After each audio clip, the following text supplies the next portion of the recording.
चलो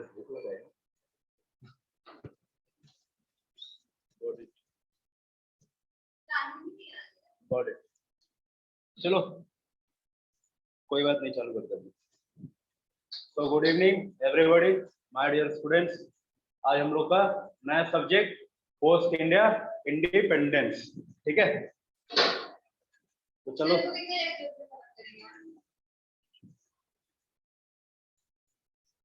7 से 8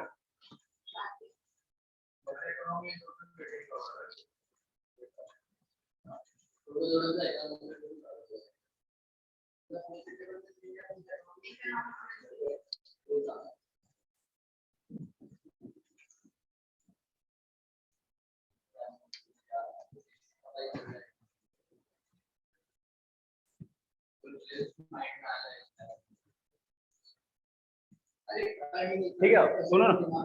okay okay. J. Weldon, ठीक है। J.E. Weldon was the former bishop of Kolkata, ठीक है। उसने क्या बोला था कि जिस दिन ब्रिटिश का अंतिम सोल्जर अगर इंडिया से चला गया, चाहे वो मुंबई से हो चाहे कराची से, ठीक है, उस दिन इंडिया में जातिवाद के ऊपर या कम्युनल फाइट उस दिन वो चालू हो जाएगा, ठीक है।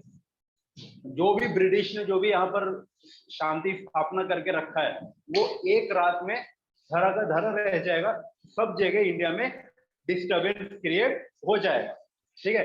According to J. Weldon, जिस दिन ब्रिटिश आर्मी का लास्ट सोल्जर कराची से या मुंबई से वो निकला, जिस दिन आखिरी सोल्जर ब्रिटिश का इंडिया से निकला, उस दिन इंडिया में हिंदू मुस्लिम का झगड़ा चालू हो जाएगा, ठीक है। और जो भी शांति स्थापना जो भी ब्रिटिश ने यहाँ पर बहुत साल से बना के रखे थे, ठीक है, भले ही वो धीरे धीरे शांति आया, लेकिन शांति बना के रखते हैं वो एक रात में तब धूमिल हो जाएगा, तब वो खत्म हो जाएगा, ठीक है। और जो कि वो बात मतलब सच भी था, सच था। तो जब इंडिया इंडिपेंडेंट आया तो उसके बाद मतलब बहुत सारे चैलेंजेस, सबसे पहले थे वो political challenge, social challenge, economical challenge, ठीक है, और कम्युनिज्म चैलेंज, ठीक है, बहुत सारे चैलेंज थे। तो एक एक चैलेंज को हम लोग आराम से डिस्कस करते हैं।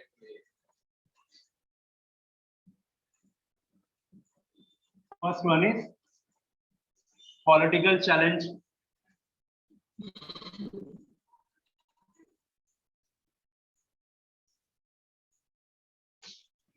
पॉलिटिकल चैलेंज, ठीक है। इसमें क्या था कि in British India there were the 17 province and 556 princely state, ठीक है।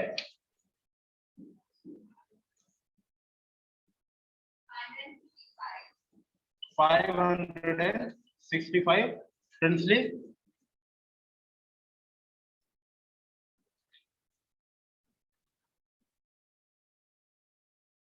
state, ठीक है। out of 17 Balochistan plus northwest frontier province Sindh joins the domain of the Pakistan, ठीक है। out of the 17 province Balochistan, northwest frontier province and Sindh joins the Pakistan domain, ठीक है। और जो दो province Punjab and Bengal were partition between the India and Pakistan, ठीक है। और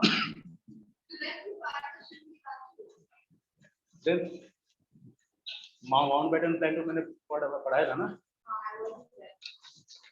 ठीक है। तो out of 565 princely state in लोग को दो ही विकल्प दिया गया था, या तो आप पाकिस्तान में जाओ या तो आप इंडिया में जाओ, दोनों में से कोई आपको एक चुनना ही पड़ेगा, ठीक है।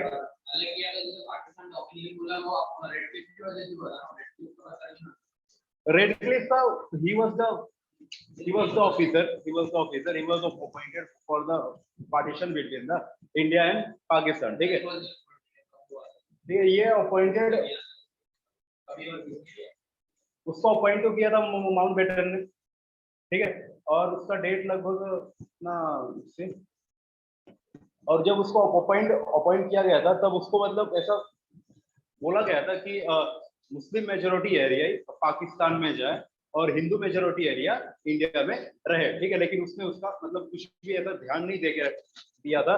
उसको बोला गया था कि आप सबसे पहले वहां पर वोटिंग करवाए हुए, ठीक है, कौन सा स्टेट को कहाँ पर जाना है या उसको किस पे ज्वाइन करना है, लेकिन उसने ऐसा कुछ किया नहीं था। सिर्फ जाके उसने आधा ही मतलब उसने अपना काम जो था उसने आधा अधूरा करके रखा था, ठीक है। जहां उसने ऐसा उसने पंजाब को उसने ऐसा डिवाइड किया था कि इस तरफ भी आधे हिंदू आधा, इस तरफ जहां पर ये इंडिया का जो है पंजाब वहां पर भी हिंदू मेजोरिटी में थे और यहाँ पर मुस्लिम माइनॉरिटी में थे, और पाकिस्तान साइड में मुस्लिम मेजोरिटी में थे, हिंदू माइनॉरिटी में थे, ठीक है।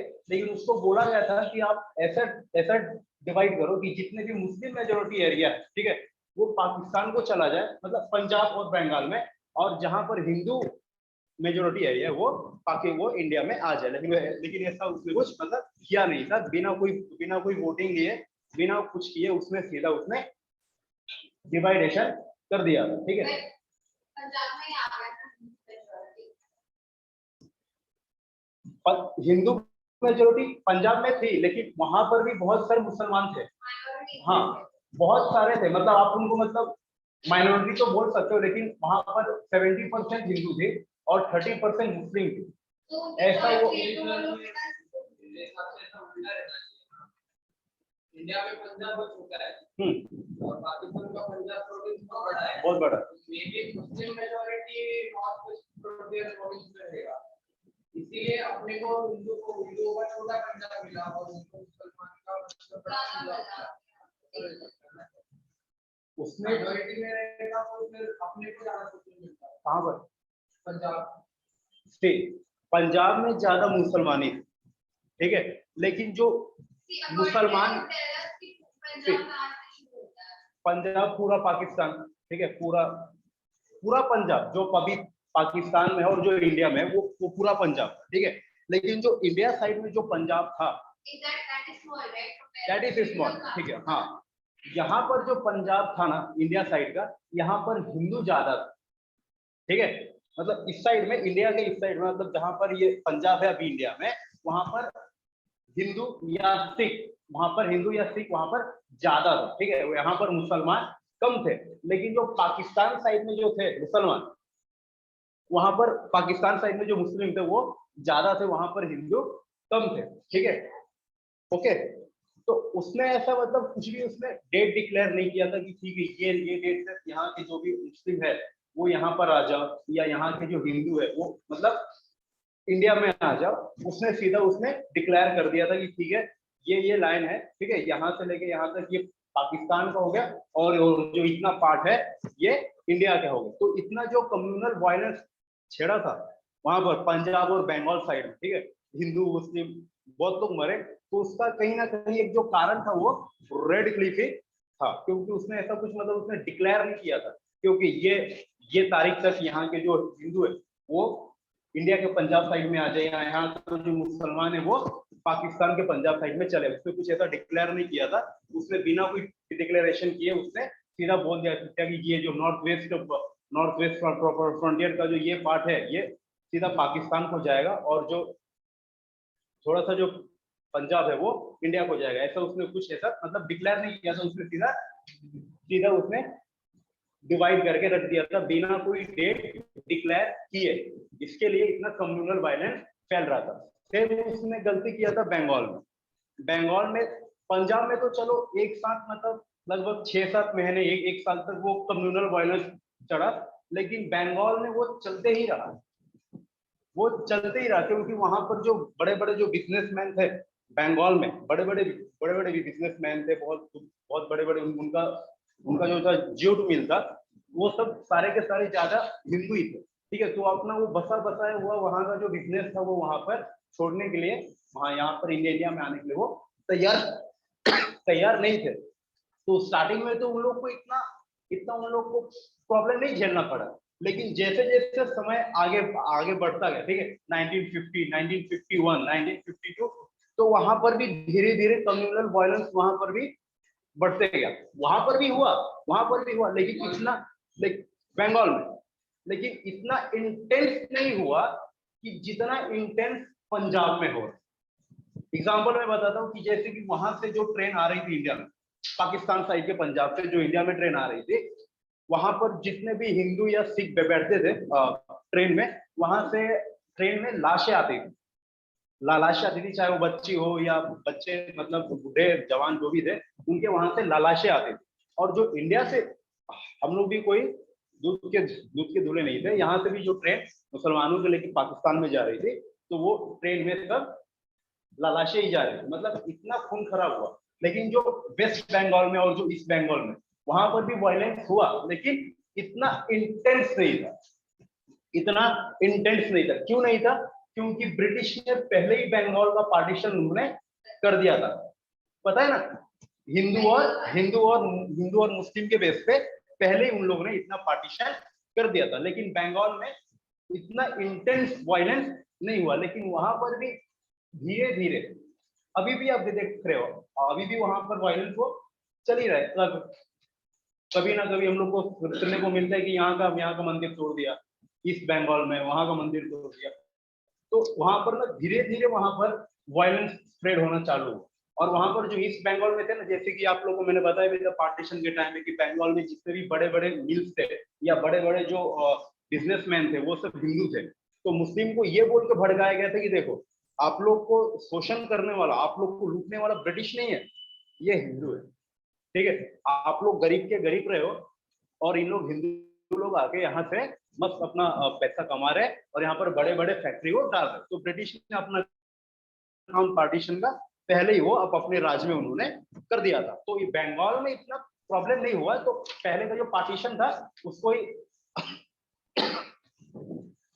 ये रेड क्लिफ ने ईस्ट बंगाल, ईस्ट बंगाल तो था वो पाकिस्तान को दे दिया गया, और जो वेस्ट पाकिस्तान था, वो वेस्ट बंगाल था, उसको इंडिया में छोड़ दिया गया। तो फिर इतना इंटेंस वायलेंस बंगाल में नहीं हुआ, लेकिन जितना इंटेंस वायलेंस जितना पाकिस्तान के पंजाब साइड और हिंदुस्तान के पंजाब साइड में हुआ, वो मतलब बहुत बहुत बुरा था, बहुत इंटेंस था। ऐसे मतलब कोई ग्रुप लोगों को रात को जिंदा जला दिया जाता था, ठीक है। वहां पर जितने भी बड़े बड़े बिजनेसमैन थे, वहां पर भी थे बिजनेसमैन, पंजाब में भी, तो उन लोगों को सब वहां से छोड़ छाड़ के यहाँ पर भाग के आना पड़ा। तो अफकोर्स जब वहां से लोग आएंगे तो क्या होगा, उन लोगों को सेटल करने का प्रॉब्लम, ठीक है। अब उन लोग वहां से आएंगे तो उनको कहीं तो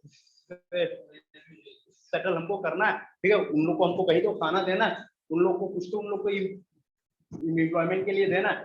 तो सबसे पहले जो था वो ये था सोशल चैलेंज। उस समय का क्या था कि 1951 82.3% population was rural।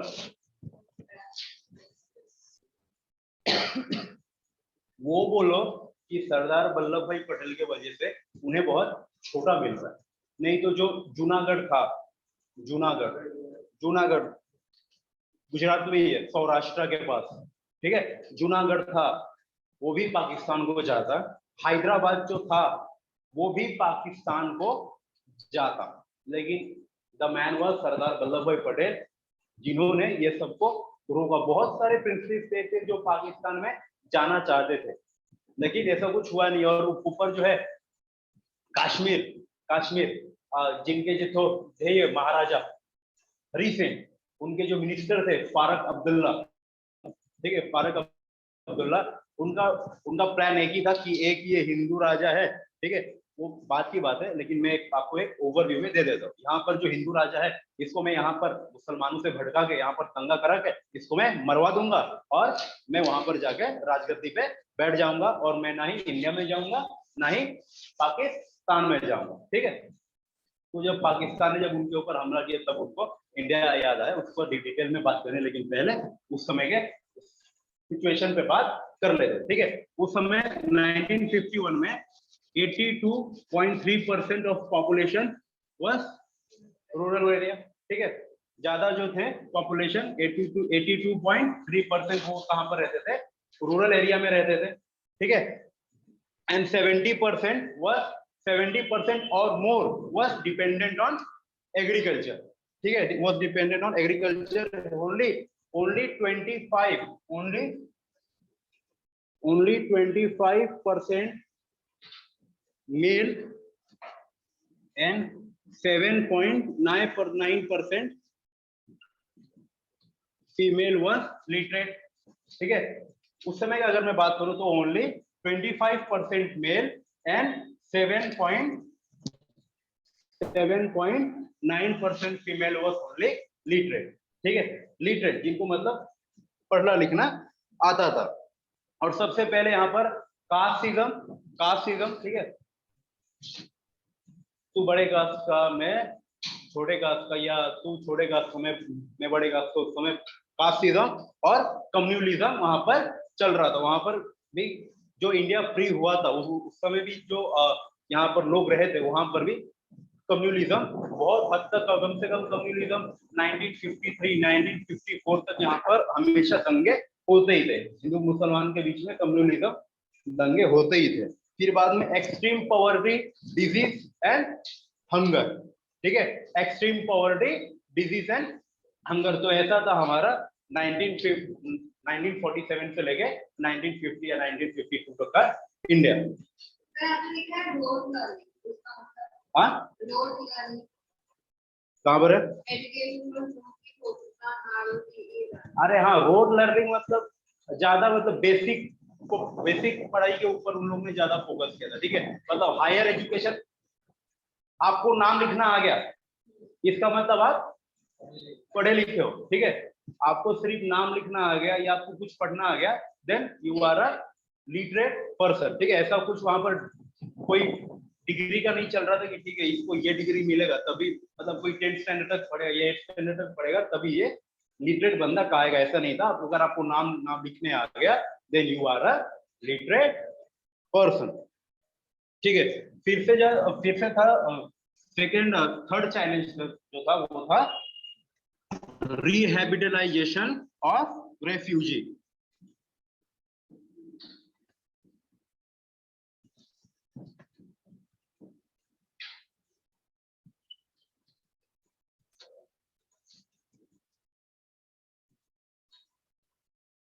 ऐसा टॉपिक क्या चल रहा है, सब्जेक्ट?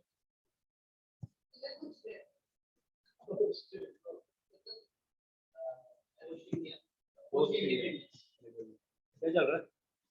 चल रहा है ना, यही या इकोनॉमिक्स चल रहा है, नहीं ना?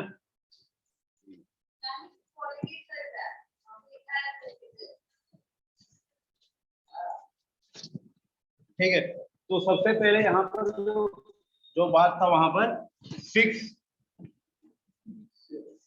मिलियन रिफ्यूजी,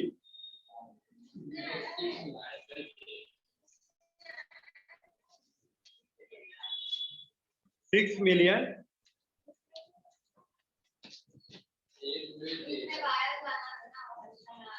ठीक है। सबसे बड़ा तो प्रॉब्लम तो वो था रिहैबिलिटेशन ऑफ रेफ्यूजी, ठीक है। जो 6 मिलियन रेफ्यूजी आए थे जो पाकिस्तान से, उनको भी वहां यहाँ पर रिहैबिलिटेशन करना था, या उनको भी यहाँ पर बस्ती बसा के, या उन लोग को भी यहाँ पर अच्छे से सेटल्ड करके यहाँ पर देना था, ठीक है। जो भी पाकिस्तान से तो सबसे ज्यादा आ रहे थे, ठीक है। वेस्ट या ईस्ट बंगाल से, सॉरी ईस्ट बंगाल से जो आ रहे थे वो काफी कम मात्रा में आ रहे थे, लेकिन रेफ्यूजी का आना दोनों साइड से चालू था, ठीक है। उस समय मतलब मैंने बुक में मैंने पढ़ा था कि वहां से जो भी लोग आते थे ना, सिख थे या हिंदू थे, तो वहां पर ऐसा मतलब कैंप बनाए जाते थे, ठीक है। वहां पर ऐसा कैंप बनाए जाते थे, गवर्नमेंट के कैंप थे, तो उन लोग को वहां से घर अलॉट होता था। वो घर मतलब जो यहाँ पर मुसलमान रहते थे, जो यहाँ से छोड़ के चले गए वहां पर, ठीक है, पाकिस्तान में, तो उनका घर इनको अलॉट कर दिया जाता था। और प्लस खाने पीने को वहीं से बैग गवर्नमेंट को दे देते। लेकिन हमारे पास इतना भी कोई बैग्स नहीं थे कि हम लोग इतने सारे लोगों को खिला पाए। ठीक है, तो जो सबसे पहले जो 6 मिलियन जो रेफ्यूजी वहां से भाग कर आए, मतलब कहां से, इंडिया, वो पाकिस्तान से और ईस्ट पाकिस्तान से जो भाग के आए, उन लोगों को हमें सेटल करके देना है। सबसे पहला कारण ये था। अब उन लोग यहाँ पर आ गए तो उन लोग को एम्प्लॉयमेंट कौन देगा? ठीक है, अब उन लोग तो यहाँ पर तो आ गए, जो इंडिया में पहले से लोग यहाँ पर रह रहे थे, उन लोग को उस समय तो हमारे पास तो एम्प्लॉयमेंट इतना नहीं था। ठीक है, अब इन लोग को यहाँ पर एम्प्लॉयमेंट कौन देगा? तो ऑफ कोर्स इन लोग को भी ये, इसमें से ज्यादा लोग जो जाएंगे वो सब एग्रीकल्चर के तरफ वो जाएंगे। ठीक है, फिर से जो भी मतलब मुसलमानों का जो भी मतलब उस समय का जो खेती था, जो उस समय पाकिस्तान छोड़ के भाग गए थे, तो थोड़ा थोड़ा करके इन लोग को भी लैंड जो भी था, फार्म एरिया, वहां पर इनको अलॉट करके दिए जाते थे।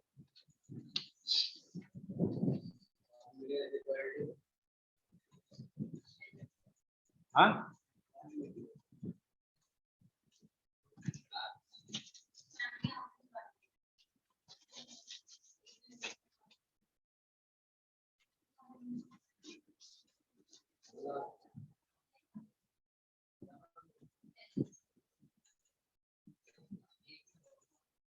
हाँ?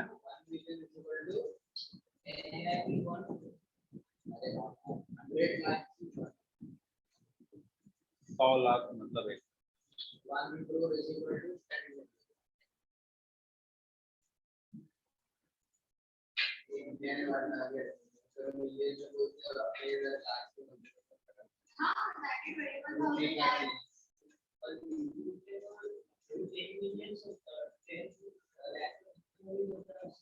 ठीक है, ओके, कोई बात नहीं, बाद में बात करते हैं।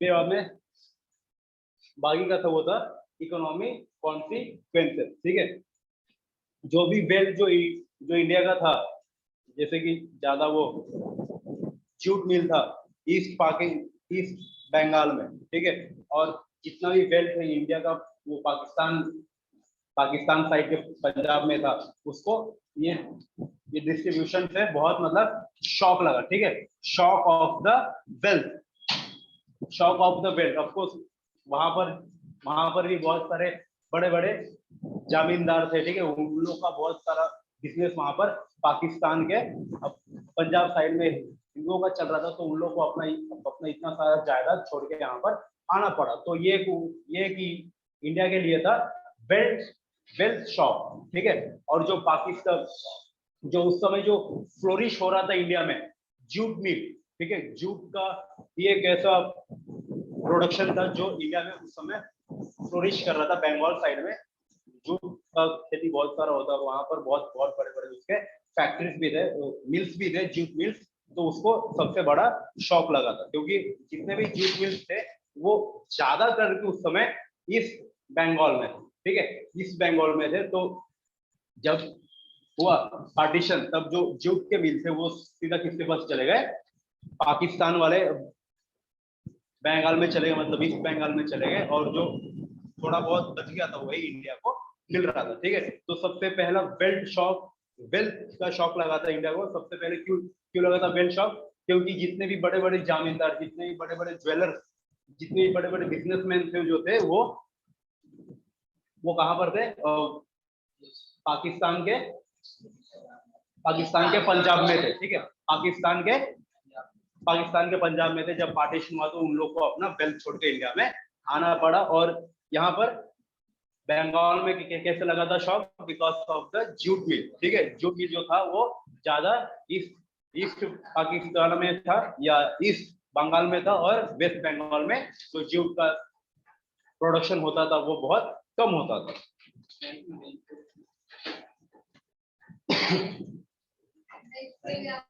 ठीक है, ये सब होने के बावजूद इतने सारे कितने 6 मिलियन जो रेफ्यूजी आए थे इंडिया में, उनको भी यहाँ पर सेटल करने के लिए इंडिया को जो एक्सपेंडिचर था वो बैक करना था। ठीक है, जितने भी 6 मिलियन जितने भी रेफ्यूजी थे, इतने सारे लॉस तो चले गए थे, और प्लस ऊपर से जितने भी रेफ्यूजी आ रहे थे उनको सेटल करने के लिए यहाँ पर इंडिया को अपना पैसा लगाना पड़ रहा था, उसका जो एक्सपेंडिचर है हम लोग को बैक करना पड़ रहा था। सेटल हो गए जितने भी थे, जो मुस्लिम यहाँ पर भी थे, बहुत सारे बिजनेसमैन थे, उनके बड़े बड़े हवेली थे।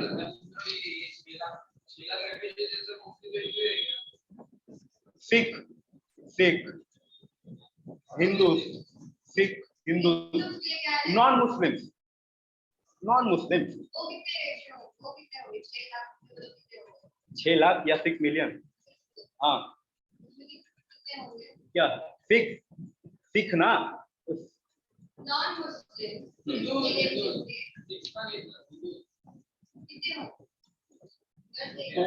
तो 6 लाख में वहां से मुस्लिम थोड़ी ना आएंगे। What you are asking? What you are asking? How many were Muslim and how many were non-Muslim? जो पाकिस्तान से जो आएंगे रेफ्यूजी, वहां पर मुसलमान क्यों आएंगे रेफ्यूजी? सब तो नॉन मुस्लिम ही रहेंगे ना।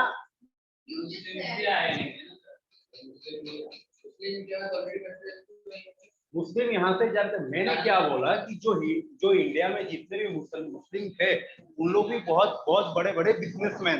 ठीक है, जब उन लोग को यहाँ से जो छोड़ के जाना पड़ा, ठीक है, जिन लोग को यहाँ से छोड़ के जाना पड़ा, मुसलमानों को अपना यहाँ पर जितने भी जमीन जायदाद यहाँ पर छोड़ के जाना पड़ा, तो उसको ही मतलब धीरे धीरे करके लोगों में डिस्ट्रीब्यूट वो करते चले गए। जैसे कि मैंने बोला था, वो मैंने एक बुक में पढ़ा था कि वहां पर इंडियन गवर्नमेंट का वहां पर कैंप बना के रखा करते थे। ठीक है, वहां से जितने भी रेफ्यूजी आते थे तो उन लोग को वहां पर जाके अपना रजिस्ट्रेशन करवाना पड़ता था, और वो हिसाब से उनको वो एक रूम का या कुछ लैंड अलॉट वो कर देते। तो वो लैंड कहाँ से आता था? ये लैंड और वो जो रूम था वो उन्हीं मुसलमानों का था जो मुसलमान इंडिया छोड़ के भागे थे। समझ में आ रहा है? समझ में आ रहा है? अभी आप इंडिया में हो, आप यहाँ से छोड़ के भाग रहे हैं। हाँ, अब वहां से मुस्लिम कोई ना आएंगे, लोग यहाँ पर क्यों आएंगे? उल्टा तो यहाँ से तो जा रहे थे ना, उल्टा तो यहाँ से जा रहे थे।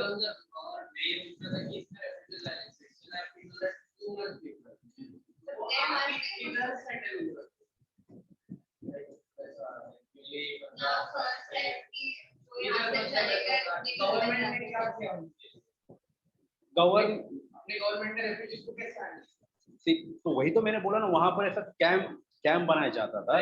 तो ऑफ कोर्स कहाँ पर बनाएंगे? अब कहाँ से लोग ज्यादा आ रहे हैं? पंजाब साइड से आ रहे थे ना। ठीक है, तो जहां से भी लोगों का जहां से लोग आ रहे थे, ठीक है, इंडिया के पंजाब साइड में वहां पर मतलब जगह जगह पर एक भूत के जैसे एक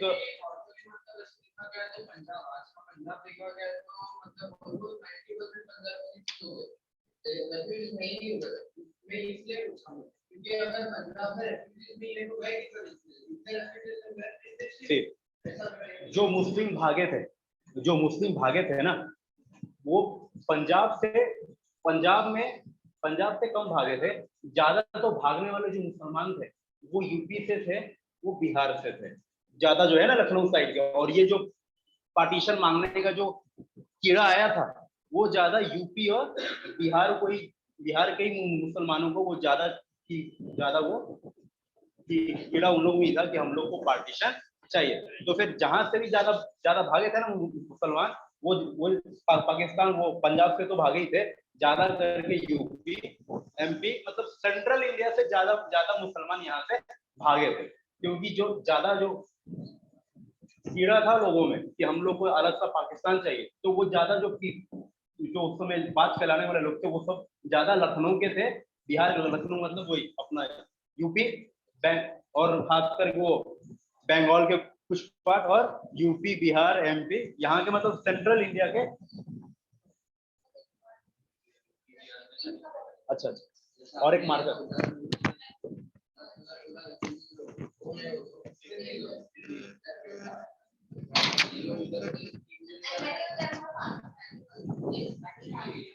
जो अभी जगह सिंधी बन गए, ठीक है। तभी, हाँ ठीक है, हाँ लिसन। तो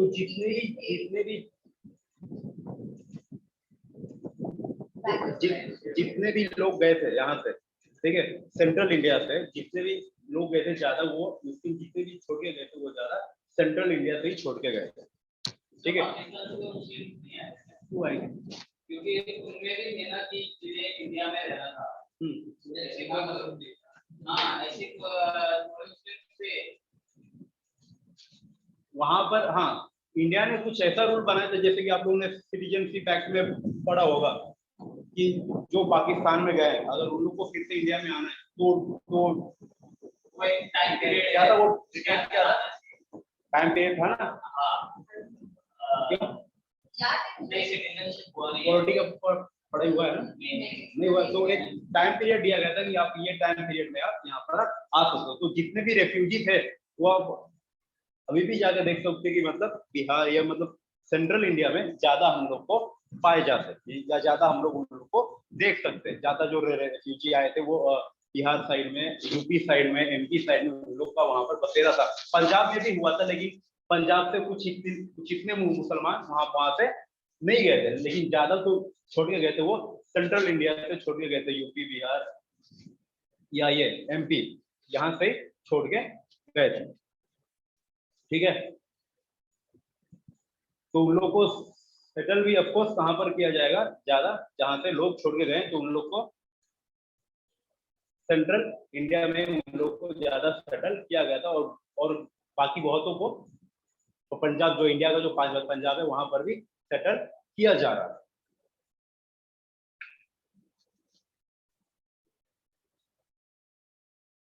फिर बाद में आएगा कम्युनिस्ट चैलेंज, ठीक है, कम्युनिस्ट चैलेंज, ठीक है, या और you can say communist challenge, communist, ठीक है, जो अभी चाइना में है कम्युनिस्ट पार्टी, ठीक है, कम्युनिस्ट चैलेंज। तो कम्युनिस्ट का मानना ये था कि अभी तक इंडिया जो था वो अभी मतलब इंडिया को अभी तक लिबर्टी नहीं मिली, ठीक है।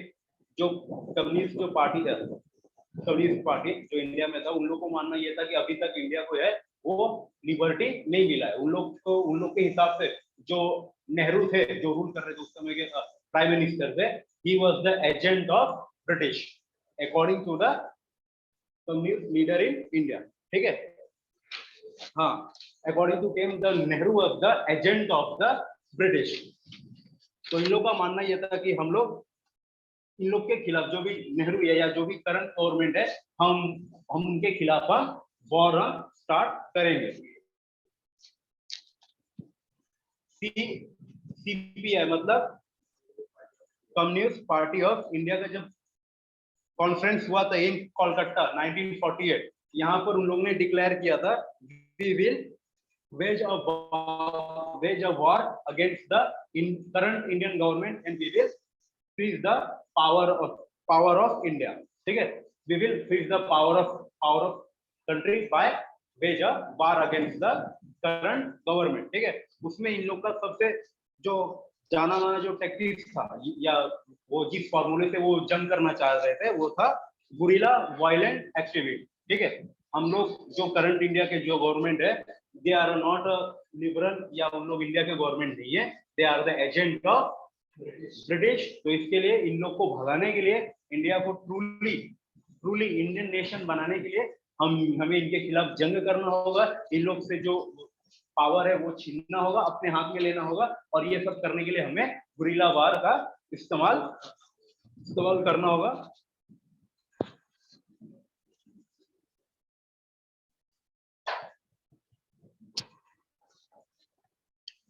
जो इन लोग सबसे ज्यादा जो थे ना एक्टिव, सबसे ज्यादा जो ये एक्टिव थे, ये तेलंगाना एंड हैदराबाद में ये एक्टिव थे, ठीक है। ज्यादा ये जो अपना एक्टिविटी कर रहे थे वो तेलंगाना और हैदराबाद में वो एक्टिविटी वो कर रहे थे, और धीरे धीरे वो ऊपर की तरफ मतलब नॉर्थ की तरफ वो बढ़ते गए, ठीक है। जैसे कि वेस्ट बंगाल में उन्होंने जाके चलाया था, वेस्ट बंगाल में जाके चलाया था उन्होंने नक्सलवारी मूवमेंट, हाँ हाँ सीपीआई, ठीक है। जैसे ही वो ऊपर जा रहे थे तो वेस्ट बंगाल में उन्होंने अपना मूवमेंट बनाया था नक्सलवारी मूवमेंट। और आंध्र प्रदेश में उन्होंने बनाया था श्रीकाकुलम, ठीक है। आंध्र प्रदेश में उन्होंने बनाया था श्रीकाकुलम मूवमेंट, ठीक है। इन लोग का बेसिक जो ऑब्जेक्टिव्स था वो यही था कि हम लोग को गवर्नमेंट का विरोध करना है और हमें गवर्नमेंट के खिलाफ हमें गोरिल्ला वार करके, मतलब हमें गवर्नमेंट को डिस्टर्ब रखना है, ठीक है। गवर्नमेंट को हमें डिस्टर्ब रखना है। क्यों डिस्टर्ब रखना है?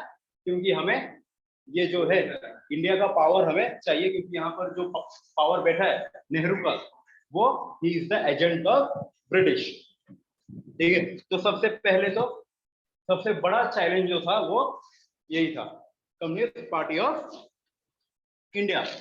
तो अब इनके खिलाफ नेहरू का क्या अप्रोच, ठीक है। Nehru approach towards the communist, ठीक है। Brought the prevention detection act, ठीक है। Brought the Nehru,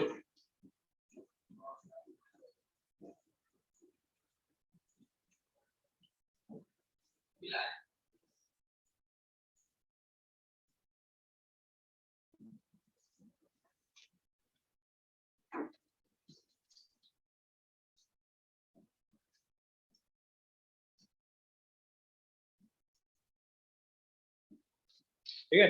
Nehru brought the prevention detention act in the 1949, ठीक है। जिसके तहत large number of communist including their leader were arrested and detained, ठीक है। जहां पर भी ये कम्युनिस्ट दिखने को मिल रही है, जो भी इंडिया के खिलाफ जो भी वो नारा लगा रही है, स्पीच कर रहे हैं, उन लोग को उठा के आप जेल में डालो, चाहे वो भले उनके लीडर क्यों ना हो, ठीक है। बैनिंग ऑफ सीपीआई मतलब कम्युनिस्ट पार्टी ऑफ इंडिया, ठीक है। सीपीआई मतलब कम्युनिस्ट पार्टी ऑफ इंडिया।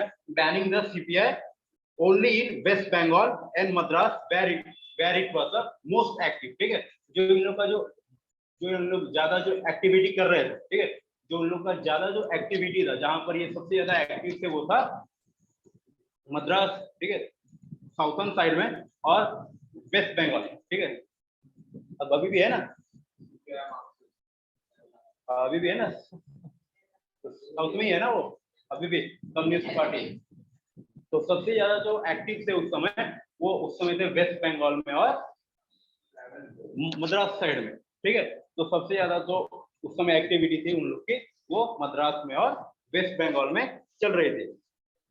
ये सब होने के बाद में मतलब नेहरू नहीं चाह रहे थे कि एक तो हम लोग को इतना ज्यादा हम लोग को लड़के इंडिपेंडेंस मिला, अब आगे जाके अब हम लोग ने इतना वायलेंस भी झेला है, और अभी भी चल रहा है, ठीक है। कम्युनल वायलेंस वो अभी भी चल रहा है।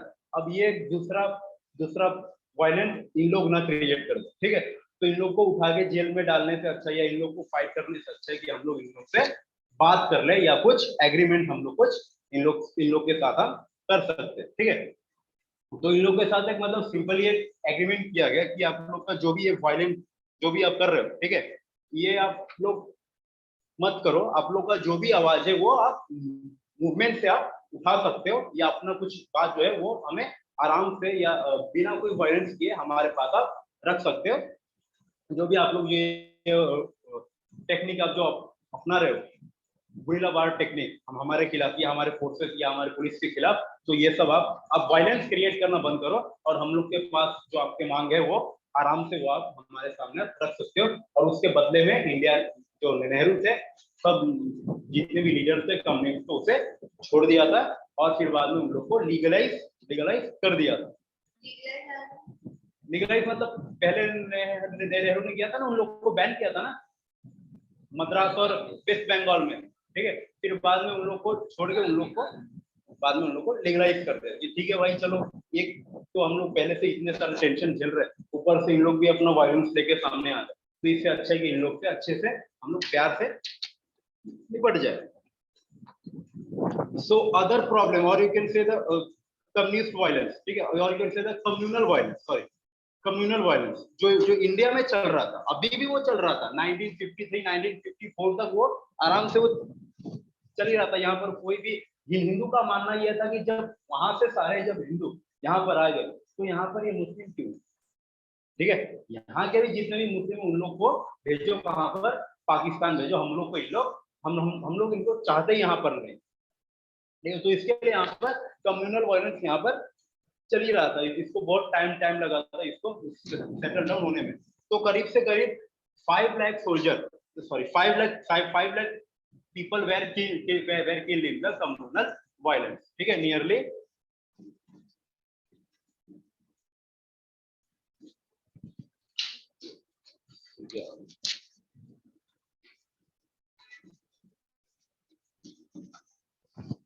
nearly 5 lakh people were killed in the communal violence, और वो आगे वो चलते ही जा रहा था, वो मतलब रुकने का नाम ही नहीं ले रहा था। बिकॉज ऑफ कोर्स उस समय जो पार्टीशन हुआ ही था, ठीक है, लोगों को यहाँ पर सेटल भी करना था, रेफ्यूजीज को यहाँ पर सेटल डाउन भी करना था। अब यहाँ पर सबसे बड़ा जो और एक था, सबसे बड़ा चैलेंज वो था to maintain the law and order, ठीक है। लॉ एंड ऑर्डर जब आप मेंटेन कर पाओगे तभी ये कम्युनल वायलेंस का रोक पाओगे। तब तक से गांधी जी ने अपना यूज किया न्यूज़पेपर, रेडियो और मैगजीन का, ठीक है।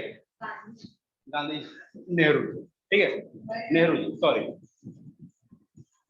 जवाहरलाल नेहरू ने यूज किया था पैम्पलेट 48 अभी नहीं, हाँ अभी वो मरे ही, हाँ अभी वो यहाँ पर मरे ही नहीं, मैंने मनी नहीं मारा, ठीक है।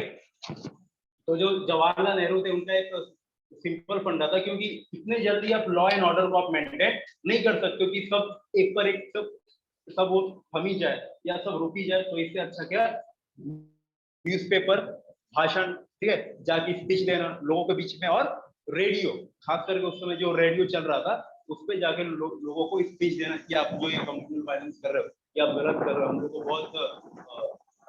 बहुत हम लोग ने ये इंडिपेंडेंस के लिए हम लोग ने लड़ा है, हम लोग ने बहुत सारे बुरे दिन देखे, तो आप ऐसे कृपया करके आप ना करें। तो कुछ हद तक उसे कंट्रोल कर पाए थे, लेकिन फिर भी कम्युनिज्म तब तक चलेगा कि जब तक इंदिरा गांधी प्रॉपर आके यहाँ पर लॉ एंड ऑर्डर को मेंटेन नहीं कर देंगे, ठीक है, तब तक वो चलते ही रहेगा। हाँ, ये जो जवाहरलाल नेहरू थे उन्होंने कुछ कंट्रोल करके रखा था अपने जो थे वो रिपोर्ट थे, या जाके वो रेडियो पे जो लोगों के साथ वो स्पीच करते आते हैं ना, वो मोदी जी मन की बात करना, कौन सी बात है वो, मन की बात है, तो उस समय वो करते होंगे दिल की बात है, ठीक है, मतलब जो भी वो बातें था वो उन लोग रेडियो से अपने, ठीक है, जवाहरलाल नेहरू का कभी नहीं आता वो समय आता, ठीक है। तो वो जब आते थे तब मतलब इन लोग को कुछ अपना स्पीच देके, अपना जो भी जर्नल राइटिंग्स था न्यूज़पेपर से या पैम्पलेट से या मैगजीन से, वो कुछ हद तक वो कंट्रोल करने में सक्षम थे। लेकिन जब तक इंदिरा गांधी नहीं आई तब तक जो था ये इंडिया का लॉ एंड ऑर्डर इतने अच्छे से मेंटेन नहीं था।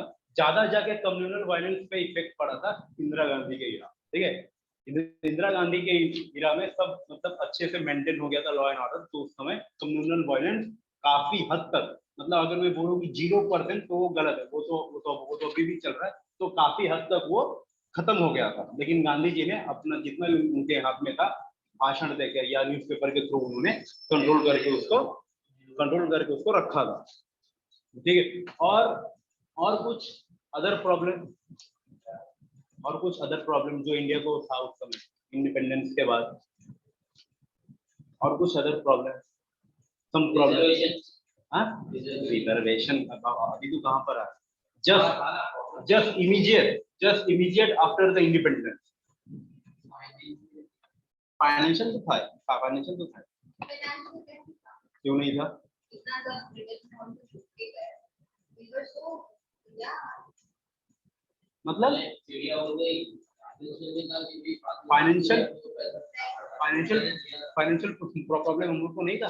पाकिस्तान को हम लोग को देना पड़ा था इतना सब कुछ, और ऊपर से ब्रिटिश हमारे सब ड्रेन करके चले गए। ऊपर से इतने सारे जो आ रहे थे रेफ्यूजी।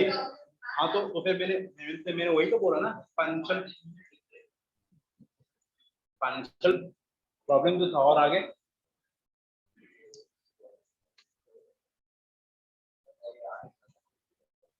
सबसे पहले जो था वो था अवॉइड अ वार अगेंस्ट पाकिस्तान, ठीक है, अवॉइड अ वार अगेंस्ट पाकिस्तान, क्योंकि उस समय जवाहरलाल नेहरू को भी पता था कि ये जो पाकिस्तान ये कुछ ना कुछ वो जूनागढ़ और कश्मीर के लोग कुछ ना कुछ वो करेगा। तो इसके लिए सबसे पहला जो हम लोग का फोकस था, या सबसे पहला जो हम लोग का ऑब्जेक्टिव था, वो था be away from war against Pakistan, ठीक है। दूसरा जो था वो रिस्टोरेशन, जो मैंने अभी बोला, restoration of law and order, promoting the national integration. Of course Hyderabad India में आने के लिए मना कर रहा था, ठीक है। बाद में जूनागढ़, ठीक है, जो मेन स्टेट थे, जूनागढ़ भी इंडिया में आने से मना कर रहा था, ठीक है। फिर बाद में ये ऊपर के साइड अब जितने भी आप चले जाओगे, नागालैंड, ठीक है, आसाम, जितने भी है नॉर्थ ईस्ट स्टेट, उस समय उन लोग इंडिया में आने के लिए मना कर रहे थे। वो तो बाद में लैंग्वेज बेसिस पे उन लोग को अंदर लिया गया था, ठीक है। उस समय तो जो नागालैंड के जो थे नागास, उन लोग इंडिया में वो आना ही नहीं चाहते थे, ना वो इंडिया में जाना चाहते थे, ना चाइना कहीं भी नहीं। उन लोग अपने आप को इंडिपेंडेंट मानते थे, ठीक है, जो आगे मैं आप लोग को पढ़ाऊंगा। सब फिर बाद में नेक्स्ट पॉइंट था कि रिमूविंग द पॉवर्टी, अनएम्प्लॉयमेंट, ठीक है ना, हंगरी, ठीक है, जो भी पीपल जो थे हंगर थे, उन लोग को हम लोग इतने सारे आए तो हम लोग खाना कहाँ से देंगे। Then social political and economical inequality, casteism, ठीक है, अपर कास्ट लोअर कास्ट, ठीक है, ये सब भी हम लोग को खत्म करना था। तो ये सब इमीडिएट चैलेंज हम लोग को थे, ठीक है। आगे चल के जब ये पूरा जब इकोनॉमिक्स का मैं सिखाऊंगा ना, economics of India after the Indian independence, तो आप लोग को एक इकोनॉमिक्स का ओवरव्यू या बैकग्राउंड वो अच्छे से समझ में आ जाएगा। क्योंकि जो अभी इंडिया है ना, इतने मतलब पीछे, चाइना से पीछे, वो क्यों है, तो आप लोग को तब समझ में आ जाएगा। क्योंकि वो एक स्टेज होता है ना कि एग्रीकल्चर के बाद में इंडस्ट्री के बाद में सर्विस सेक्टर। तो इंडिया ने जो ये है ना बीच का ये इंडस्ट्रियल स्टेज, उसको सीधा स्किप कर दिया। एग्रीकल्चर से सीधा हम लोग ने छलांग मारा था सर्विस सेक्टर पे। बाद में सर्विस सेक्टर के बाद में हम लोग को ध्यान है कि नहीं, हम लोग को industrialisation, administration, we need administration, ठीक है। आप प्रोडक्शन कहाँ से करोगे, ठीक है, आपके पास इंडस्ट्री नहीं है। आपने बोला कि ठीक है, आपको उस समय की नीड थी, लेकिन उस समय की सबसे ज्यादा नीड थी वो थी प्रोडक्शन की भी उस समय का नीड था, जो कि फायदा उठा रहा था चाइना। बेसिकली नॉर्मल आप ले सकते हैं। एग्रीकल्चरल कंट्री था ना, तो इंडिया तो बेटर डिसीजन है, एग्रीकल्चर कंट्री को सबसे पहले एग्रीकल्चर उससे पैसा आने के बाद लोगों को मतलब एडमिनिस्ट्रेशन में डालेंगे। एग्रीकल्चर तो था, ठीक है। तो फिर मैंने क्या बोला कि पहले उन लोगों ने, हर एक का एक स्टेप होता है, सब जितने भी डेवलप्ड कंट्री उनका यही स्टेप है। फर्स्ट एग्रीकल्चर, पहले अपने लोगों का पेट भरो, ठीक है, बाद में अपने लोगों का जितना भी जरूरत का सामान है वो तुम खुद बनाओ, ठीक है। इंडस्ट्रियलाइजेशन स्टेज, फिर बाद में उसके बाद आता है सर्विस स्टेज। अभी मैं मानता हूँ कि अभी इंडिया का जो सर्विस सेक्टर है वो काफी स्ट्रांग है, लेकिन इंडस्ट्रियल सेक्टर अभी भी, लेकिन जो प्रोडक्शन उस समय चाहिए था हम लोग को, वो हमारे पास नहीं था, जो कि सबसे बड़ा शौक था हमारे इकोनॉमिक्स के लिए। मैं जब आप लोग को मैं जब मैं इकोनॉमिक्स सिखाऊंगा तब आपको समझ में आया कि उस समय जो सबसे बड़ा जो शॉक लगा था हम लोग, ठीक है, नहीं तो हम लोग का जो डेवलपमेंट इसी समय रहता वो काफी ज्यादा रहता। वो जो हम लोग को नॉर्मली हम लोग को एक छोटा सा सामान भी हम लोग को रशिया से हमें इंपोर्ट करना पड़ रहा था। उस समय चाइना भी किस हद तक अपने आप को इंडस्ट्रियलाइज कर चुका था कि वो कुछ नहीं तो कुछ गुड्स को इंडिया को वो बेच रहा है, ठीक है। तो सबसे ज्यादा तो शॉक लगा था हम लोग को वो इंडस्ट्रियल बेस पे ही लगा था। नहीं तो हाँ, भले ही हम लोग को स्टार्टिंग में एग्रीकल्चर के ऊपर हम लोग को शौक लगा था, लेकिन हम लोग ने एग्रीकल्चर में इतना सारा हम लोग ने काम कर लिया था कि हम लोग खुद भी खा रहे थे, बाहर के लोगों को भी हम खिला रहे थे। लेकिन बात आ जाता प्रोडक्शन के ऊपर, हम लोग को प्रोडक्शन कहाँ से मिलेगा भाई? उस समय तो हमारे पास कोई डॉलर था नहीं, ठीक है। ऑफकोर्स हमारे पास कोई कोई इतना ज्यादा डॉलर तो था नहीं, जितने भी था रुपीस था, ठीक है। तो बाहर से आप जितना भी आप जो आप गुड्स सब मंगवाए हुए तो उसके बदले आपको खुद का करेंसी आपको उन लोग को देना पड़ेगा। और उस समय सिर्फ एक रशिया ही था जो इंडिया के रुपी के बदले वो अपना गुड्स को दे रहा था। वो इंडिया से वो डिमांड वो डॉलर नहीं कर रहा था। अगर हम लोग यूएसए के पास जाते थे तो उन लोग सीधा डिमांड करते थे डॉलर। तो सबसे हमारा तो शॉक लगा ना, तो ये जो जंप जो हम लोग ने मारा ना एग्रीकल्चर से सर्विस सेक्टर में, तो सबसे ज्यादा बड़ा वो शॉक था ना, वो इसी का शॉक था।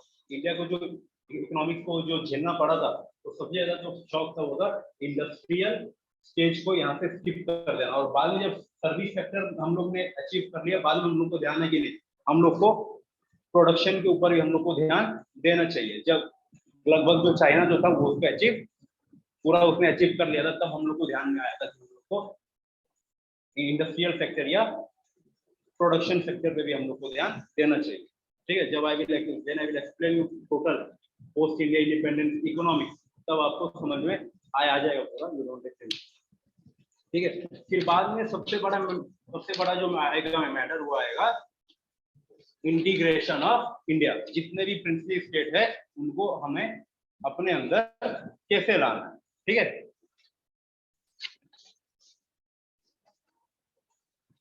सबसे जो पहला था, जो सबसे बड़ा वो नाटक दिखा रहा था वो था जूनागढ़, ठीक है। It is the small state on the coast of the Saurashtra, ठीक है, on the coast of Saurashtra. Saurashtra पे वो एक सौराष्ट्र के कोस्ट पे वो एक छोटा स्मॉल स्टेट है जिसका नाम है Junagadh. Without any geographical continuity he decided to come with Pakistan, ठीक है। वहां के जो राजा थे, जैसे कि कश्मीर में जो राजा था वो हिंदू था, लेकिन उसका जो पॉपुलेशन था वो मुस्लिम का था। वैसे ही सेम यहाँ पर जूनागढ़ में था। जूनागढ़ का जो राजा था, जो वहां का जो सुल्तान था, ठीक है, वो था मुस्लिम, लेकिन जो उसके जो पॉपुलेशन थे 80 to 85% वो थे हिंदू, ठीक है। जो वहां के जो सुल्तान था उनका नाम था मुबारक खान, ठीक है, मुबारक खान। तो he had decided कि being as the Muslim leader or Muslim king, I will go to the Pakistan। लेकिन ये जो उसके जो है पॉपुलेशन जो इतने सारे हिंदू थे 80 to 85%, तो उन्होंने जूनागढ़ के खिलाफ उन्होंने रिवॉल्ट किया, ठीक है। मतलब उन लोगों को पता था कि अगर ये जो स्टेट है वो अगर पाकिस्तान में चला जाएगा तो हम लोग को भी हमारे साथ भी वही हाल होगा जो उस समय जो सिखों के साथ जो हुआ था, ठीक है। जैसे कि वहां से मार के काट के सिखों को या हिंदू को वहां से भगाया जा रहा था, जो पार्ट जो पंजाब का जो पाकिस्तान में था, तो हमारे साथ भी यही होने वाला है। तो उन लोगों ने अपने ही राजा के खिलाफ उन लोगों ने बगावत कर दिया। और जब उसे लगा कि अब सब जो मेरा जो सिटी है या जो मेरा जो है स्टेट वो सब मेरे हाथ से निकल रहा है, तो वो राजा अपना राज को छोड़ के वो वहां से भाग गया। ही फ्लीड अवे। तो फिर से आया यहाँ पर जीना का यहाँ पर एंट्री होता है और वो बोलता है कि ये जो जूनागढ़ है इसका जो राजा है ये हमारे साइड में ये आना चाहता था, ये पाकिस्तान के डोमेन में आना चाहता था, आप इसे इंडिया के डोमेन में आप कैसे ले सकते हो। अभी भी हुआ था ना, बीच में ये हुआ था ये डिस्प्यूट कि पाकिस्तान ने अपना पूरा उसमें एक नया मैप निकाला था जिसमें पूरा जम्मू कश्मीर और जूनागढ़ का एरिया उसने अपने मैप में दिखाया था। ठीक है, वो बीच में ही हुआ था। इमरान खान ने जो था वो अपने हाथ से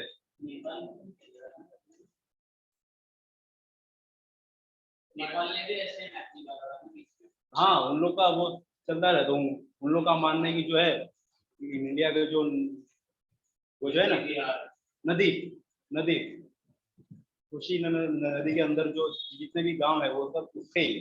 लेकिन ऐसा नहीं था, तो बीच में ही आया था ये, पाकिस्तान का भी आया था कि उसने जूनागढ़ और पूरा जम्मू एंड कश्मीर को उसने अपने मैप में दिखाया। तो ये जो था मैटर वो उस समय उसे वो चलता आ रहा था। तो जिन्हा ने बोला जो इसका जो किंग थे वो तो हमारे साइड आने वाले थे, तो आप इनको अपने साइड कैसे ले सकते हैं? तब नेहरू ने बोला था कि भले ही जो राजा थे या यहाँ के जो सॉरी जो सुल्तान थे वो पाकिस्तान के साइड आने वाले थे, लेकिन जो इसकी जो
अच्छा, आप लोग को ये हिस्ट्री का टेस्ट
ठीक है, चलो। Add to the cart and place जो भी available है वो सारे आगरा के बाद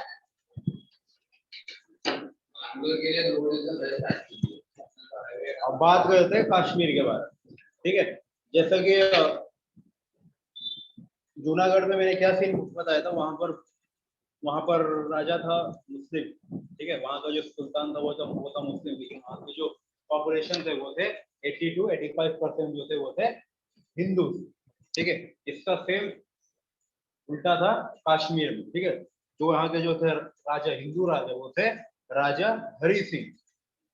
और जो उनके जो थे पॉपुलेशन, जो उनकी जो बोलते हैं ना प्रजा, जो उनकी प्रजा थी वो थी 75% टू 80% मुस्लिम, ठीक है।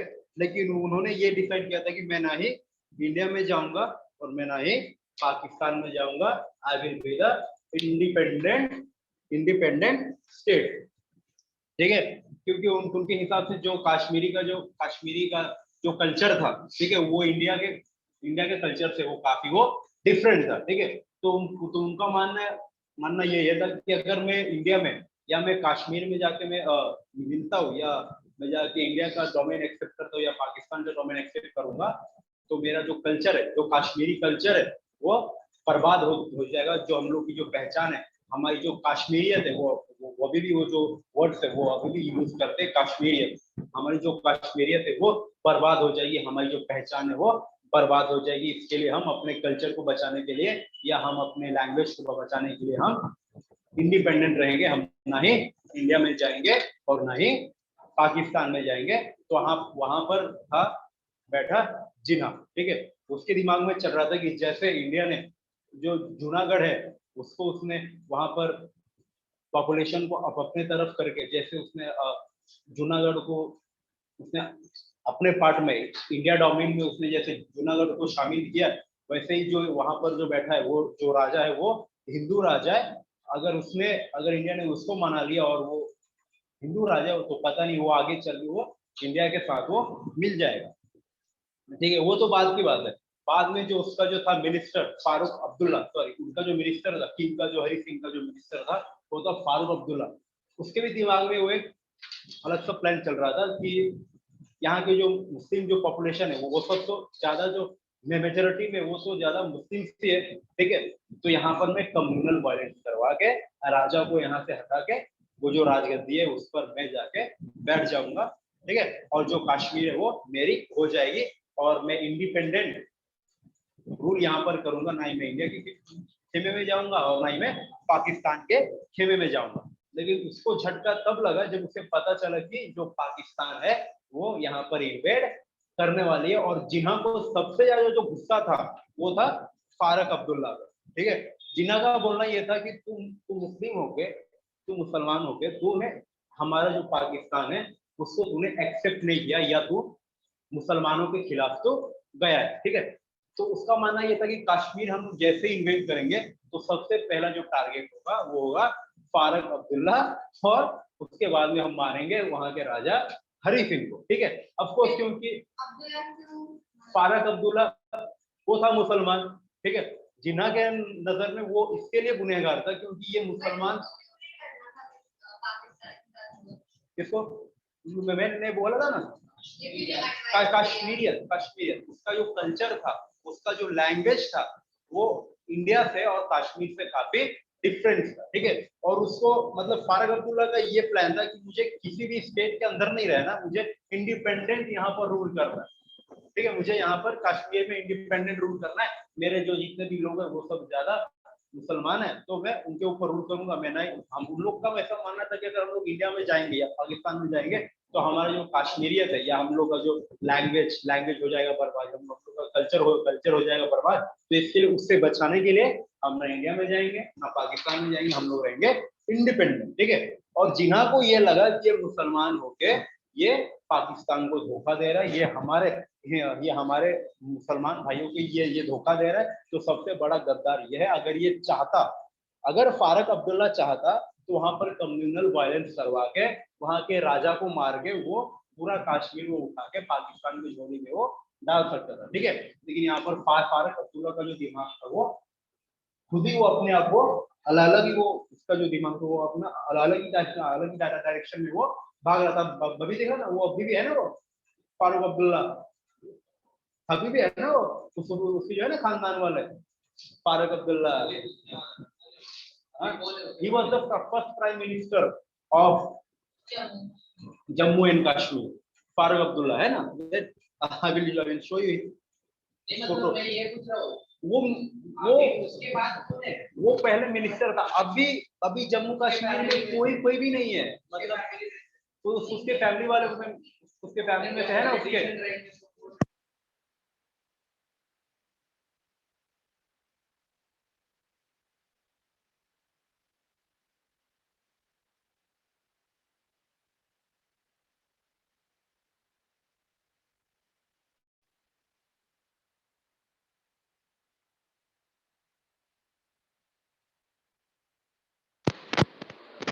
उमर अब्दुल्ला, उसका बेटा, ठीक है।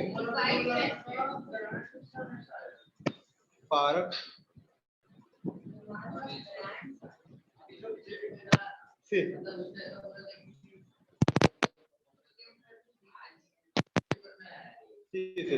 यही है वो,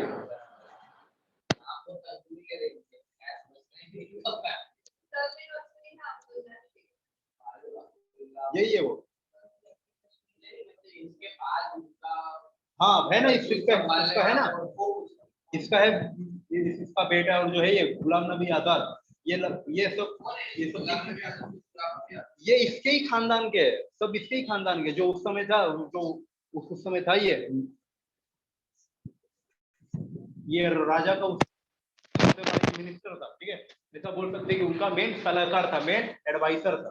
तो इसके बाद में ये जितने भी आएंगे, गुलाम नबी आजाद या ये इसका जो थे ये बेटा, ठीक है। तो ये सब जितने भी थे,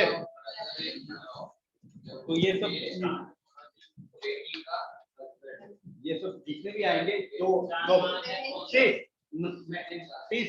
नॉर्मली मैं बोलता हूँ, जो भी अभी जो रूलिंग क्लास है, ठीक है, जो टॉप पॉलिटिशियन है कश्मीर में, वो सब इसके ही खानदान है, वो सब इसके ही खानदान है।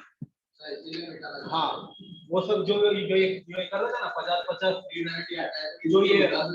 जो 50-50 रुपए वहाँ के बच्चों को देख के जो हम अपने इंडियन आर्मी में जो पत्थर फेंकवा रहे थे, वो इन्हीं लोग, वो यही लोग थे, ठीक है। तो इसके दिमाग में ये चीज चल रहा था कि मैं पाकिस्तान में क्यों जाऊँ, मैं हिंदुस्तान में मैं क्यों जाऊँ, मैं अपना खुद का इंडिपेंडेंट कंट्री बनाऊंगा जिसका नाम रहेगा कश्मीर। ये बात जिन्ना को पसंद नहीं आया, और उसे शक था कि जो ये हरि सिंह है, ये जाके जैसे जूनागढ़ को इंडिया ने लिया, हो सकता है कि ये हरि सिंह जाके इंडिया के साइड को साइन कर दे। और ये जो फारूक अब्दुल्ला है, इसको तो मैं बाद में बता दूं, एक बार मुझे ये जो कश्मीर उसे इन्वेट, जब जम्मू एंड कश्मीर, शेख अब्दुल्ला का बेटा है ये फारूक अब्दुल्ला, ठीक है। इतना हाँ। तो बाद में जब वो गया, बाद में जब कश्मीर जब इंडिया के हाथ में आया, तब ये Farooq Abdullah was the first prime minister of India. कहाँ पर लिखा चांद महाराज?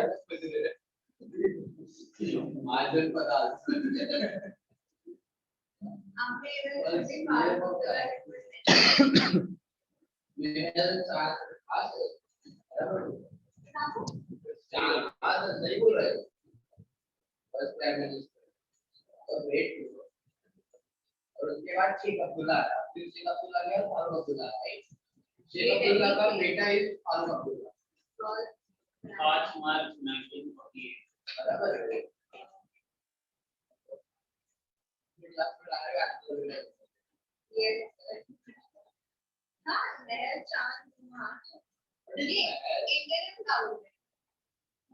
एक मिनट, ये जो था ना, ये प्राइम मिनिस्टर जो ये अब आप जो बोल रहे हो, क्या नाम है उसका? चांद महाजन।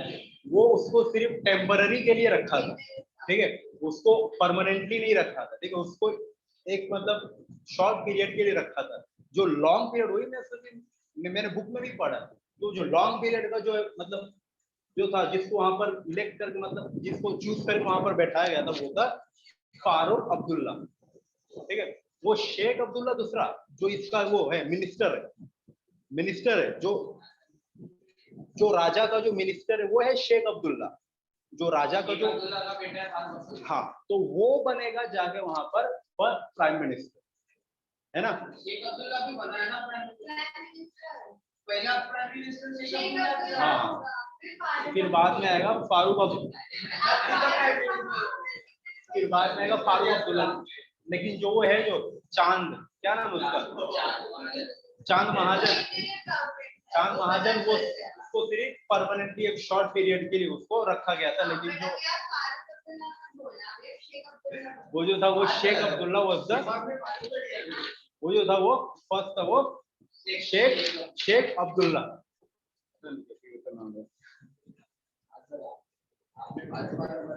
अब्दुल्ला फिराज नवाब अभी है ना, उसका वंशज गुलाम नबी आजाद, तो वो सब उसके ही थे वंशज, ठीक है।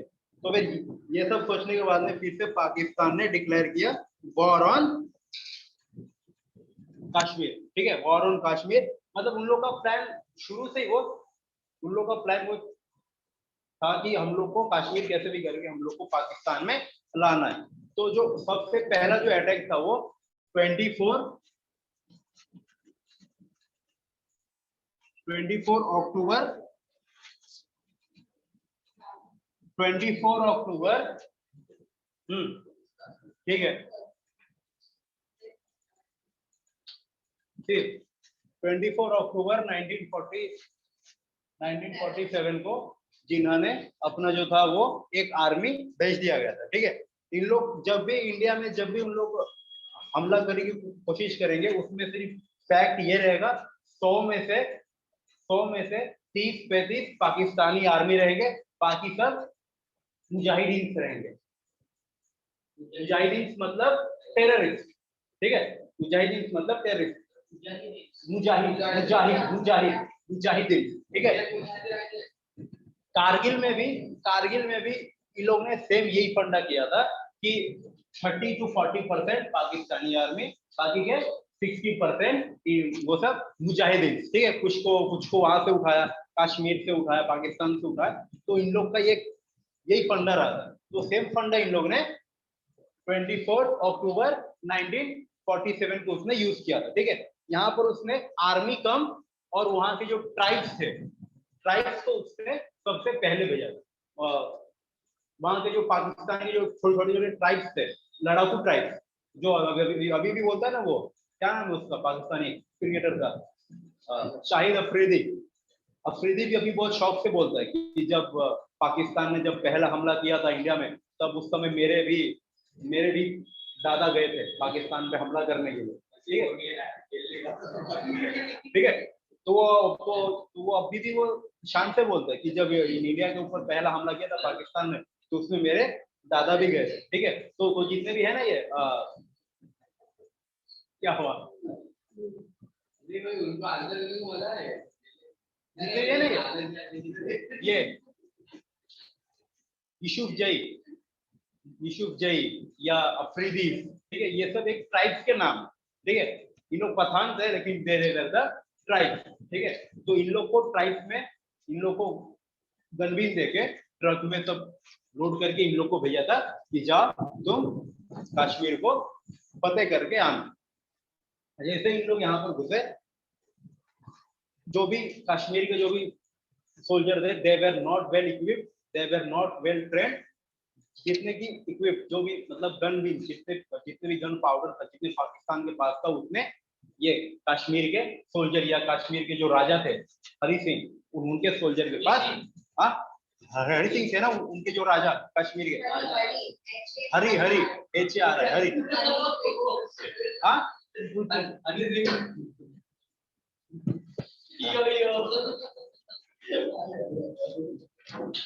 हरी, हरी सिंह ठिकाने पे है, ठीक है।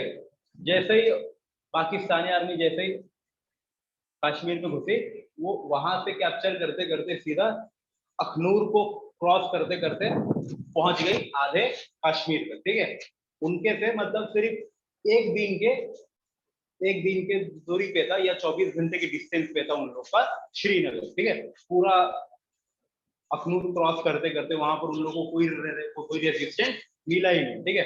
कश्मीर को पूरा उन लोगों ने आधा क्रॉस कर दिया और श्रीनगर क्रॉस करने के लिए उनके पास सिर्फ 24 घंटे या 30 घंटे का टाइम था, ठीक है। उन लोग वो भी क्रॉस कर देते, लेकिन जो उन लोग का जो ट्राइब्स का जो मेंबर थे, वो लोग ने सोचा कि चलो अब तो श्रीनगर सामने ही है, हम लोग यहाँ पर आराम से पहुंच जाएंगे, लेकिन ऐसा कुछ हुआ नहीं। On 26 October 1947, Maharaja Hari Singh fled from Srinagar and arrived in Jammu and Kashmir, he arrived at Jammu where he signed the instrument of accession of Jammu and Kashmir. ठीक है, ये जो राजा जो थे वो 26 अक्टूबर 1947 को श्रीनगर से भाग गए, अपने साथ में जो थे शेख अब्दुल्ला को लेके वो वहां से भाग गए और जम्मू में जाके उन्होंने इंडिया के साथ ट्रीटी ऑफ एक्सेशन साइन कर लिया। जाके बोला था कि ये जो कश्मीरी आर्मी है, ये जो पाकिस्तानी आर्मी है हम लोग पे कब्जा करने के लिए आ रही है, तो आप हम पर या आप हमारे लिए आप कुछ हेल्प करो, but according to the international law हम अपने आर्मी वहां पर नहीं भेज सकते जब तक, उस समय ऐसा रूल था, जब तक वो पार्ट हमारा खुद का क्यों ना हो।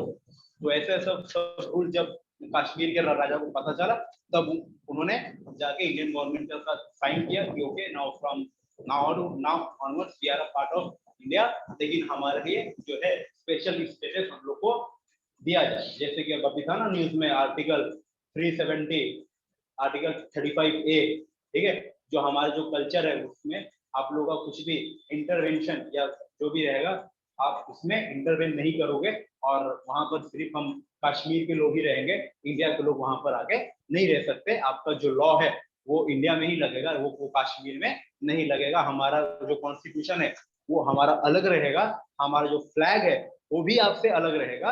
ठीक है, आप जो रूल बनाओगे वो कश्मीर पर लागू नहीं होगा, या but we are the part of India. ठीक है, हम अपने हिसाब से हमें अपना कश्मीर चलाने दो, लेकिन जो डिफेंस कम्युनिकेशन और जो इंटरनेशनल रिलेशन है वो हम आपके हाथ में सौंप रहे। ठीक है, तब जाके यहाँ से इंडियन आर्मी यहाँ से गई थी। ठीक है, लेकिन जैसे ही इंडियन आर्मी वहां पर गई थी, वैसे ही वहां पर पाकिस्तान आर्मी ने बहुत ज्यादा अपना एरिया कैप्चर करके रखा था।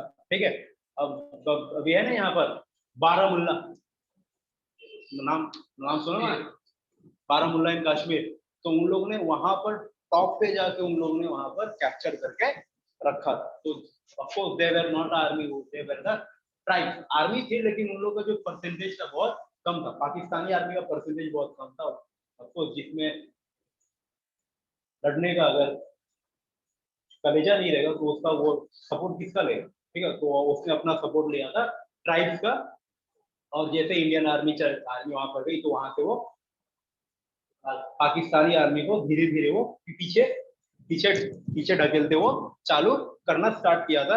ऑफ कोर्स 3 दिन के बाद फिर से जो हमारे जो थे जवाहरलाल नेहरू जी वो चले गए थे यूएन, यूनाइटेड नेशन में। ठीक है, कि जो पाकिस्तान जो है वो हम पर अपना एग्रेशन दिखा रहा है कश्मीर में। यह है कश्मीर के राजा ने हमारे साथ ट्रीटी ऑफ एक्सेशन साइन किया है, तो कश्मीर उस पर एग्रेशन दिखा, वो जो पाकिस्तान है, पाकिस्तान कश्मीर पर एग्रेशन दिखा रहा है, तो आपको कुछ करना चाहिए। ठीक है, तो उस समय ही यूएन ने डिक्लेयर किया कि जो भी फौज पाकिस्तान की फौज है जहां पर खड़ी है वहीं पर खड़ी रहे, और जहां पर इंडिया की फौज है वहीं पर खड़ी रहे। तो आज से उसको हम बोलेंगे LOC, line of actual control. ठीक है, तो मेरे हिसाब से ये वही तो लाइन ऑफ कंट्रोल LOC। ठीक है, लाइन ऑफ कंट्रोल LOC। ठीक है, तो मेरे हिसाब से ये सबसे बड़ा ये डिजास्टर साबित हुआ हमारे लिए, था ना, क्योंकि हम लोग जब हमारी जब आर्मी अंदर गई थी तो वो पीछे वो हटते, उन लोग पीछे वो हटते जा रहे थे। ठीक है, तो आपको वो 3 से 4 दिन में वो पूरा कश्मीर होता हमारा, लेकिन नेहरू जी गए यूएन में और जाके वहां पर बोला कि ये देखो ये पाकिस्तान वाली हम पर एग्रेशन दिखा रहे हैं, तो आपको कुछ बोलना होगा बीच में आके। तो उन्होंने बोला कि जहां पर पाकिस्तान आर्मी खड़ी है और जहां पर इंडिया आर्मी खड़ी है, तो बीच में से जहां पर है ये बफर जोन वो रहेगा LOC, लाइन ऑफ कंट्रोल। ठीक है, तो ये था सबसे बड़ा ब्लंडर। ठीक है, वही तो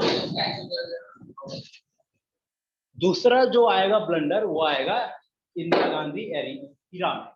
ठीक है, 19 अक्साई चीन जो हुआ ना, जो भी अक्साई चीन का जो भी था युद्ध, वो 1980s में हुआ था, मतलब 1971 के बाद में हुआ था। हाँ, अक्साई चीन अरे पहले 71 के बाद हुआ था, वो था वो चाइना से नहीं और ना इंडिया का था, वो था पाकिस्तान का। वो पाकिस्तान के हक में गया था वो अक्साई चीन, ठीक है। उसका जो ऑपरेशन हुआ था वो 1970। वेट ना wait, I am saying you, China को पाकिस्तान ने गिफ्ट दिया था एज अ फ्रेंड नेशन कि ये है हम आपको अक्साई चीन कुछ गिफ्ट देते हैं, तो उसका बहुत ज्यादा भाग लगभग आधा चाइना को गिफ्ट दे दिया था और बाकी का जो आधा पार्ट है वो इंडिया ने उनसे छीन लिया था। हाँ, इंडिया ने उसको, चाइना का वॉर हुआ था 1965 में ना, 1965 फिर से वॉर हुआ था, फिर से वॉर हुआ था 1967। जो एक मतलब वॉर नहीं बोल सकते, वो एक झड़प बोल सकते हैं इंडिया और चाइना के बीच। इंडिया हार गया था, फिर से एक मतलब इसको इंडिया जीत गया था चाइना से। वो एक मतलब झड़प बोल सकते हैं, वो एक झड़प बोल सकते हैं, लेकिन वो जो झड़प था वो बहुत ही ज्यादा था, बहुत ही ज्यादा बुरा था। नहीं, वो एलएसी कोई नहीं तो सब था चालू। जैसे आपने बताया अभी हाँ, वो इंडिया के इंडिपेंडेंट के पहले ही बन गया था चाइना के साथ। हाँ, मतलब ब्रिटिश ने डिक्लेयर किया था कि ये जो लाइन ऑफ एक्चुअल कंट्रोल, ठीक है, ब्रिटिश ने उन लोग को ये बोला था कि जो 8 फिंगर्स है, ठीक है, 8 फिंगर जो है ना वो माउंटेन, वो ऐसे दिख के ऊपर से देखोगे तो लगेगा कि वो किसी का उंगली है, ठीक है। ब्रिटिश ने बोला था कि ये 8 फिंगर तक इंडिया का पार्ट है और आप लोग का जो पार्ट है वो 8 फिंगर के बाद में चालू होगा। तो according to the British and according to the we Indian, 8 finger is the real boundary between the India and China, or you can say real LAC. But according to the China, Sikkim भी उनका part है। According to the China, Sikkim भी उनका part है, नागालैंड भी उनका part है, सब कुछ उनका पार्ट है। हाँ, जितने भी नॉर्थ ईस्ट स्टेट है वो सब उनके ही पार्ट है। एक चाइना है, लिसन एक चाइना है जिसके टेरिटरी डिस्प्यूट 17 कंट्री के साथ चल रहा है। उसके हिसाब से भूटान भी उसका है, इंडिया का नॉर्थ ईस्ट सब उसका है, मतलब डोकलाम उसका है, तिब्बत तो उसका है ही ऑफ कोर्स, ठीक है, मतलब सब उसका ही है। हाँ, भूटान इंडिया का पार्ट नहीं है भाई, ठीक है, बताऊंगा। अब आप ही बताओ।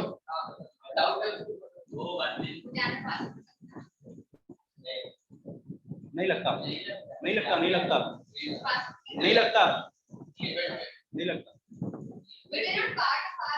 अरे बस फ्रेंडशिप, इंडिया ने भूटान के साथ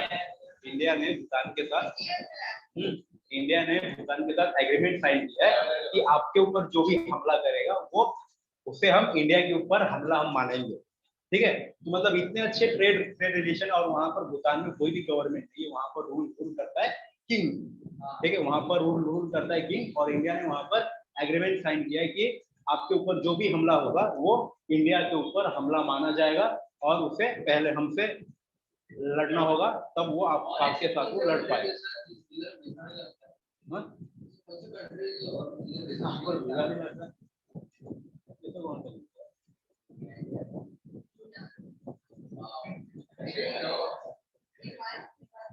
हाँ, और ये नेपाल बिकॉज से, क्योंकि वहां पर जो है ना जितने मतलब बिहार के जो लोग जो वहां पर है, बिहार और बंगाल का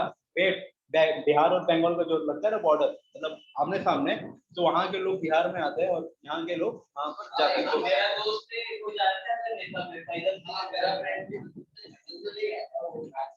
लांग बिंग के वो लोग जा सकते हैं। और कुछ है ना, और भी है ना, क्या है सेना, आई डोंट नो, सर्च करिए, ठीक है। तो मेरे हिसाब से ये जो था 19 की ये जो युद्ध था वो 1947 से लेके 1949 तक ये चला था, जिसको मतलब कोई लोग बोलते हैं कि कश्मीर वॉर ऑफ 1947 या इंडो पाक वॉर 1949 या इंडो पाक वॉर 1948। तो ये जो था युद्ध वो 1947 से लेके 1949 तक ये चल रहा था, ठीक है। तो मेरे हिसाब से ये जो था ये इंडिया का सबसे पहला वो सबसे बड़ा ब्लंडर था, जो कि खुद हम लोगों ने अपना कश्मीर उनके झोली में डाल दिया। जो कि उन लोग बोलते हैं, जो उन लोग के पार्ट में जो कश्मीर है, हम लोग उसको बोलते हैं, क्या बोलते हैं उसको, पीओके ना, पाक ऑक्यूपाइड कश्मीर। और जो हमारे जो है हिस्से में, उसको पाकिस्तान लोग क्या बोलते हैं, उसको बोलते हैं ना, ये भी होता है। क्या बोलते हैं उसको, इंडिया एक्सप्रेशन कश्मीर, ऐसे कुछ लोग बोलते हैं। नहीं, हम लोग कुछ ऐसे ही आप बोलेंगे उनको।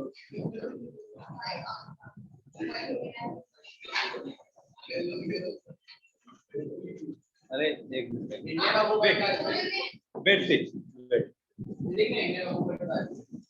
इंडिया ऑक्यूपाइड कश्मीर, उन लोग ये बोलते हैं कि ये तो सिंपल वर्ड था, बट अगर कुछ नया यही बोलते हैं। Thank you.